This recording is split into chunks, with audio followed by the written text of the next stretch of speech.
Right, and we are live. Hey everybody, thank you for joining us. I'm Stuart and this is MLM for CEOs, the channel that is aimed at providing key insights to company owners operating within this lucrative multi-level marketing space. In today's episode, we're going to be speaking about what it takes to set up your MLM warehouse. And here to help me unpack this information is a mentor and friend of mine. He has over 35 years experience in this multi-level marketing industry. His name is Richard Sletcher. Well, nice to see you. I just want to mention to Tato and the guys behind that they haven't started the clock. So guys, please start the clock there. Awesome. How's it going? It's going well. Is it good? Don't want to overshoot the time. Please. People see 20 minutes Please. and they don't want to watch. Do you know what I love about this? And I've done a lot of research on it, is that these podcast episodes are very much the shorter the better, but high impact, digestible content. Yes, we have amazing hour-long sessions, which I very much encourage all of the company owners out there to go watch. But this is if you are, sitting in the traffic and you've got 20 minutes from A to B, or if you have a lunch break, or whatever you're doing, that you've got 20 minutes to just dedicate to this, just gather some information about this industry. It's going to help your business. Absolutely. Okay. Now, you talked me into it. I like the long forms, but yeah. And then we've obviously got our shorts, which we've introduced over the past couple months. I mean, these are 1 minute long, bite-size, or again, digestible, consumable content. And that really, I mean, if you can flick through 10 of them, and that's a tea break. So exactly. Yeah. Very cool. Yeah. Okay. Nice. So what are we speaking about today? We're going to speak about setting warehouse. up your MLM warehouse. And first of all, what experience do you have in setting up a warehouse? Look, I've done it a couple of times. We did it with Acorn Kids, and we've done it again now recently with our warehouse down the road here. So I've done it a few times, and I've also been involved in logistics companies in the past. So I have some experience. I wouldn't say that I'm the world's most experienced person in this, but we've done it recently, so I've got some sort of recent knowledge of how that all works. So we can certainly discuss it. Yes, and I mean, what sort of experience would someone need? Is it from base level to then, in a very short space of time, educating themselves on processes, equipment, staffing, or do you actually need some experience, or are you going to get a consultant to come in? Well, look, I think we would have been better off getting a consultant in. I spent 3 months getting my head around what needed to happen. So, I read a whole lot of books on it, and I've watched, I don't know how many YouTube videos. I must have watched 100 YouTube videos on warehousing and what software to use. And, so it was a massive job setting up the warehouse. But the big problem was making sure I understood what all the moving parts looked like before we did it. Right. And then it was an expensive exercise. It became a lot more expensive than I anticipated. Sure. Before we get into what's required to make the warehouse operate, when you start a business, what do you require? Do you require to set up a fully operational, fully automated warehouse? Is there a scaled approach, especially in this space? Well, look, it depends on how successful you are. Because what we've had in the past is we've had clients who come on board who just don't succeed. In which case, you really don't want to have set up a huge warehouse, because that's just a resource sink of epic proportion. Right. We have other companies that come on board, their business explodes, they shoot the lights out, and now their logistics side of their business is just not capable of keeping up, and they tank their business because of that. So you've got to be very careful. It's so hard to know which approach would be best. My personal opinion is that you've got to set out to succeed, and therefore you should put everything in place to give yourself the best shot at success. But obviously you have to have the capital to do that. If you're bootstrapping your business, then you're packing out of your garage for the first month or two, and then you're getting into a warehouse quickly and trying to bootstrap it up. And if you're doing that, you need to have all of your ducks in a row, so that when you need it, you know exactly who to call, what to get, how to put it up, where it needs to go, and you need to be able to move fast. You need to be very, very agile if you're going to bootstrap your business. Okay, I was thinking back to the time where you were educating yourself, and you said to me, I don't know anything about. Well, I know something about I know warehousing. very little logistics. about warehousing, Yeah, but by the time we get going, I'll be an expert. I'll be an expert. Yeah, And you became an expert.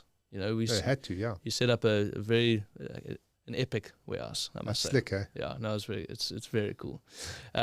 So Richard, my first question on this would be, what is my first step? Where do I go about setting up my warehouse?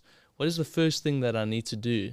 Well, for me, it was to establish what kind of volume did we think we're going to push through the warehouse. Mm-hmm. So we started off, I knew that we were not going to push 100,000 orders a month through the warehouse. So I thought we'd be doing somewhere between 5,000 and 10,000 orders. Sure. So the idea was to establish how much space would we need, what the turnaround time would need to be on the deliveries, therefore how many cubic meters would we need in order to fulfill between 5,000 and 10,000 orders. So we set it at 10,000 orders, which meant because of the size of the products we were shipping, we needed 450 square meters, we needed a certain amount of racking, and that determined fundamentally what size of unit we got. Now, the idea was if we get to 10,000 units, by the time we get to 10,000 units, we need to have set up the second warehouse twice as big or whatever, and there needs to be a very quick move into the second warehouse. Sure. So that was kind of the idea, was to grow into a second warehouse once we got traction. So we set up a 400 square meter, about 450 square meters, I think it was. Yeah. And so that was the first thing. So determined what our floor space needed to be. The second thing is, okay, how much racking do you need? Now, the beauty is you don't need all your racking. So you can get one rack. You're only shipping 300 units a month. You don't need, hundreds of cubic meters of racking. So you can get one little rack bay, which we did. We just got one rack bay. Yeah. And then you just add to it as your business grows. And just make sure that the lead times on getting that racking is right for when you need to get those orders out. Exactly. And generally it's about 6 weeks to have it made and put in, etc. So you just need to, 6 weeks before you need it, you need to make sure you get it. Sure. And so that's what we did. We got one row of racking, and then we put a second in and a third in and fourth in and fifth in. So we just built up the racking as things progressed. Right. You then need things like trolleys and ladders to get up to the top. And so that hardware, you need it from day one, because even if you've only got one rack, you still need to get up to the top of the rack. And so you need ladders. You need picking trolleys. You need picking totes. All of those kind of things you need out the blocks. But again, those are not the most expensive thing. There's a couple of $1,000 for a $150 for a trolley, and it's plastic totes, those kind of things. Then you need your packing stations, and again, you don't need 10 packing stations when you're only packing a few orders. So you can literally have one packing station to start with, and then add on a packing station as you need them. And we bought height adjustable desks, these electric desks that you can set the height. And the reason for that is that the packers are all different sizes. And you don't want somebody standing with their arms in the air and somebody else bending over in half. Right. So they set their packing stations at the height that they want to work at, and it makes it comfortable for them. And then you just add packing stations on as the volumes grow. Right. And of course, then you need somebody to pack. So you need to get somebody in, and to start off with one person. Yep. They're going to pick it, they're going to pack it, they're going to put it to dispatch. So you can keep your overheads really low, because the only real expenses there would be the rental on the warehouse, and you could run your entire business out of the warehouse. If you get a warehouse with some office space, you can run your entire business out of there, and generally warehousing is much cheaper than A-grade office space. Sure. And if you're running out of the warehouse, then you can say to your members who come there, listen, we're running out of a warehouse, and there's the warehouse. And so you can grow into that space. And so your overhead is quite low. You can also sign fairly short leases on warehouses, because they don't have any TI there. They don't have any installation that they need to do, putting in office partitioning and all of that. Yeah. You get into the warehouse, there's your office, it is what it is, take it or leave it, and off you go. So you can sign very short leases. And so the idea is you move your business into a small warehouse, and then you grow into that warehouse, and then when you grow out of that warehouse, you just move in And because you've got short leases, you're not at any risk long term. And of course, if things fall apart, all of the gear you've bought you can sell.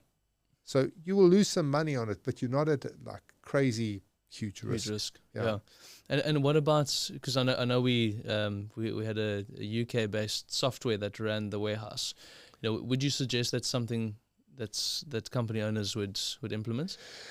Not to start with. Okay. Most software packages will have some form of pick, pack, and ship mechanism in them. Mm-hmm.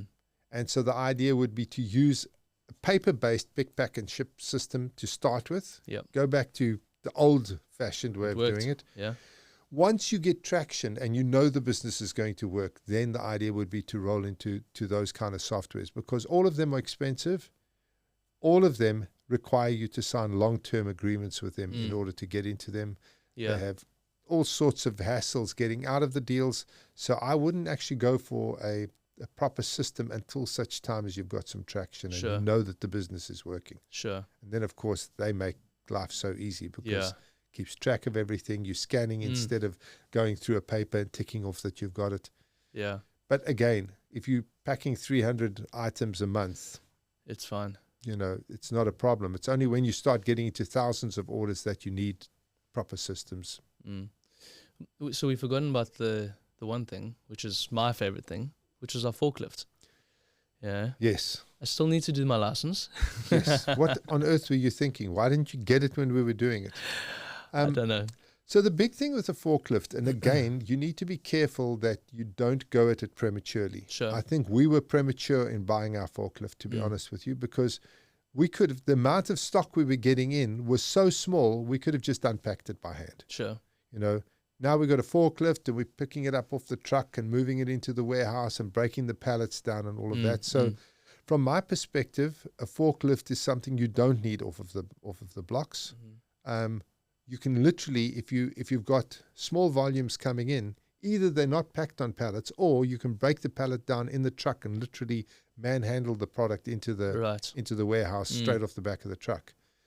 Down the line, once you get traction, obviously a forklift becomes an absolute essential part of your business, because you're getting like hundreds of pallets coming through the warehouse every month, and you need to actually have an easy way of dealing with that. Yeah. And you get special pallet racking that you can actually slide the pallets into to store them for doing a breakdown later on, etc. Sure. Okay. You touched on it earlier, but what sort of staffing requirements do you need as you scale?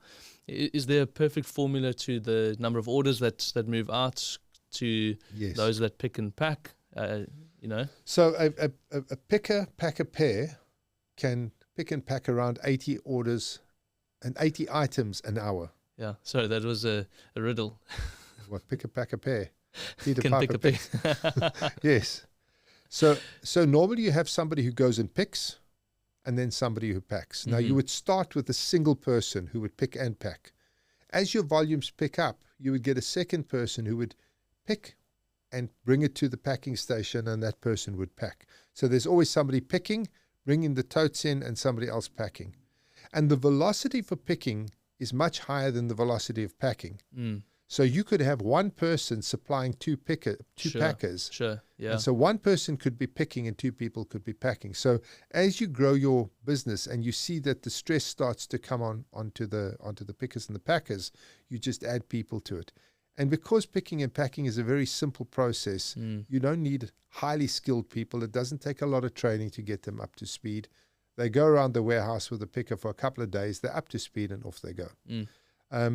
And the idea would you'd scale up. At some point, you cannot manage that. As your business starts growing, at some point you can't manage that warehouse by yourself, and you need to get decent management in. Sure. And so that would be your next step, having a proper warehouse manager, somebody who's experienced, etc., to actually run that. Okay. And in terms of logistics, so we've picked the product, we packed it, it's sitting at dispatch. What happens with the logistics? Do we have preferred partners? Do we just call on specific suppliers? How does that work? So normally your software is hooked into a courier company of some sorts. So you choose your courier company, your software hooks into that courier company. So when an order goes through, the courier company who's going to be fulfilling on that order is decided at that point. So now what you have is when that order comes through, you have to put that order with whichever courier company is going to be collecting it. You might have a range of courier companies. You might have least cost routing. There's all sorts of ways of doing that. Mm-hmm.